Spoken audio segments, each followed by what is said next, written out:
Hello, my name is Philip Paget and this is my editing vlog for Cinder Pumpkin. So the process began by reading the script all the way through, because this allows me to write my logline, which is the first step in creating and shaping the story. A love-struck nerdy girl has a crush on one of the popular guys. The popular girls make fun of her and publicly humiliate her. Cinder, having had enough, goes to a party hosted by her crush. They hit it off and end up sleeping together. The following day, everyone in class wants to know what happened. Her crush lies and insults Cinder behind her back, but she hears what he says. After class, Cinder's crush suggests that they keep sleeping together, but in secret. She turns him down and walks away triumphantly. Next, I did the scene analysis, an in-depth look at scenes outlining what happens, what it means to the story, and gives specific important actions.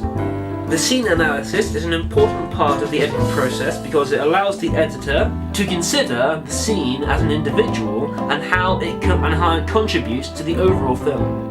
I then moved on to selecting takes that I would use. To help me decide which shots I wanted to use, I looked at some of the extra material we were given, like the editor's notes, which were very helpful in seeing which shots and which takes were good and which ones something had gone wrong, so I would not look at them whatsoever. This was a useful experience because it streamlined the editing process and gave me the opportunity to make my own editor's notes. For example, at the end of scene 11, I chose a take of Cinder that felt like she had grown out of her crush on Max and realised what an asshole he is. This take also showed that she didn't care what he or anyone thinks, and thus has grown as a character. I felt that this made her more relatable and made the audience root for her more. The final step I took in the preparation work before I got to editing was to do a line script.